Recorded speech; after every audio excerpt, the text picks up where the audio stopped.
था। मेरा नाम शिक्षा है। मैं और मेरे पति मिलकर एक छोटा सा कारोबार चलाते थे।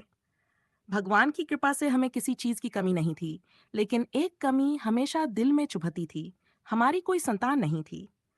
हर सुबह जब मैं ऑफिस जाती तो ऑफिस के बाहर एक बूढ़ा आदमी बैठा मिलता। उसके कपड़े फटे हुए थे, बाल बिखरे हुए थे और हाथ में एक पुरानी सी थैली रहती थी। लोग उसे पागल या भिखारी समझकर नजरअंदाज कर देते थे। पता नहीं क्यों, मुझे उसे देखकर दया आ जाती थी। मैं रोज उसे खाना या चाय दे देती। वह कभी कुछ मांगता नहीं था, बस मुस्कुराकर खुश रहो बेटी कह देता था। एक दिन मेरे पति ने कहा, तुम रोज उसकी मदद करती हो, लेकिन उसने कभी तुमसे कुछ नहीं मांगा। मैंने हंसते हुए कहा, शायद उसे सिर्फ अपनापन चाहिए।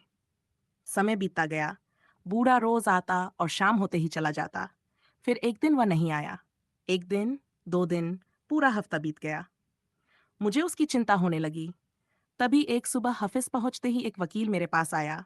उसने पूछा, क्या आप शिक्षा जी हैं? मैंने हाँ में सिर हिलाया। उसने एक फाइल मेरी ओर बढ़ाई और कहा, यह आपके लिए है। मैं हैरान रह गई। फाइल खोलते ही मेरे पैरों तले जमीन खिसक गई। उसमें करोड़ों रुपए की संपत्ति के कागज थे और मालिक का नाम वही बूढ़ा आदमी था। मेरी आंखें फटी रह गई। वकील ने बताया, वह भिखारी नहीं था।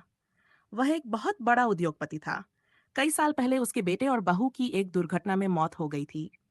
उसके बाद उसने लोगों की असली पहचान जानने के लिए साधारण जीवन जीना शुरू कर दिया। मैं स्तब्ध थी।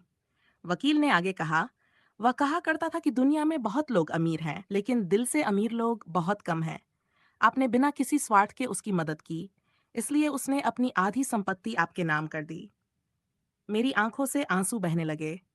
लेकिन असली झटका अभी बाकी था। फाइल के अंदर एक चिट्ठी भी थी। उसमें लिखा था, प्यारी बेटी शिक्षा, तुमने मुझे कभी भिखारी नहीं समझा, तुमने मुझे इंसान समझा। जब पूरी दुनिया ने मुझसे मुंह मोड़ लिया, तब तुमने मुझे सम्मान दिया। मेरी संपत्ति से ज्यादा कीमती तुम्हारा दिल है। अगर संभव हो तो इस धन का उपयोग जरूरतमंद बच्चों के लिए करना। मैं फूट फूट कर रो पड़ी। उस दिन मुझे एहसास हुआ कि इंसान की पहचान उसके कपड़ों से नहीं, उसके चरित्र से होती है। कुछ महीनों बाद हमने उस धन से एक अनाथालय और स्कूल बनवाया। वहां के मुख्य द्वार पर उस बूढ़े व्यक्ति की तस्वीर लगाई गई और नीचे लिखा गया, दुनिया ने जिसे भिखारी समझा, वह दिलों का सबसे अमीर इंसान था। उस दिन मुझे पता चला, वो भिखारी नहीं था, बल्कि भगवान का भेजा हुआ एक फरिश्ता था।